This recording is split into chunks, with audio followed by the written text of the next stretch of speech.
Highest ఈ ముగ్గురులో 7 balloons, ఇంతకు ముందు కూడా 7 బెలూన్స్. ఇందాక ముగ్గురు కూడా వచ్చేయండి ఒకసారి.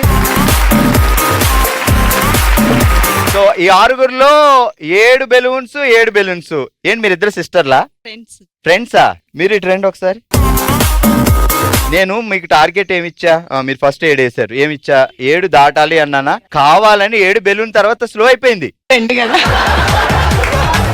అప్పుడు 6లో ఆగిపోవాలి, ఫ్రెండ్ గిఫ్ట్ వచ్చేది. ఇప్పుడు ఎందుకు ఇద్దరు 7 అంటే ఇప్పుడు ఏం చేయాలి మేము? ఓకే, ఇద్దరు 7 బెలూన్స్ వాడారు. అసలే ఫ్రెండ్స్, ఇక్కడ విడదీయకూడదు.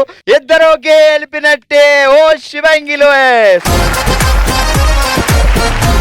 Congratulations, gift hamper.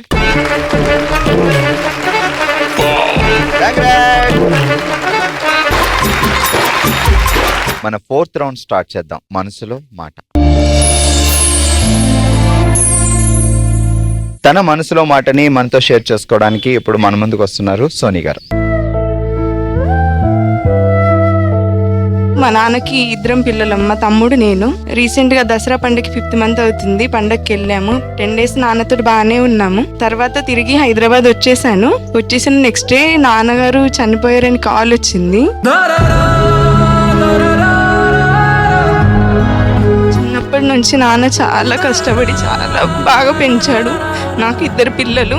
అన్ని బాగోతున్న టైంలో సడన్ గా హార్ట్ స్ట్రోక్ వచ్చి చనిపోయాడు నాన్న. ఇప్పుడు మా మధ్య లేడు అని చాలా బాధపడుతున్నాము.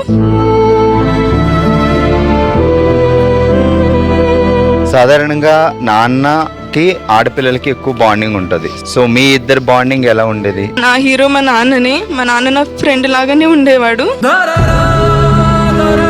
మా నాన్నమ్మ చనిపోయిన తర్వాత నన్నే అమ్మలాగా చూసుకున్నాడు మా నాన్న.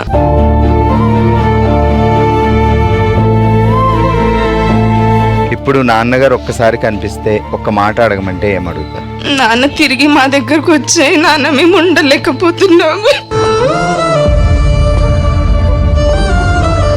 సో నాన్నగారు లేడు అనే బాధ అసలు తట్టుకోలేని పరిస్థితి. ఎందుకంటే తన సూపర్ హీరోలో ఉంటారు కాబట్టి. ఆయన మీకు చెప్పిన ఒక రెస్పాన్సిబిలిటీ కానీ, సో ఆయన్ని తెలుసుకోగానే నేను ఇలా ఉండాలి మీరు అనుకునేది ఏంటంటే, అమ్మని తమ్ముడు ఉన్నాడు, వాళ్ళ బాధ్యత నేనే తీసుకొని ఆ ఇంటి కొడుకులా ఉండాలనుకుంటున్నాను. వేరే ఎవరిని నాన్న అని పిల్లేమో, ఆయన పిలవలేము. నాన్నని పిలవక ఎన్ని రోజులు అవుతుందో. సో అమ్మ ఎలా ఉన్నారు? అమ్మ ప్రెసెంట్ ఇంకంతే.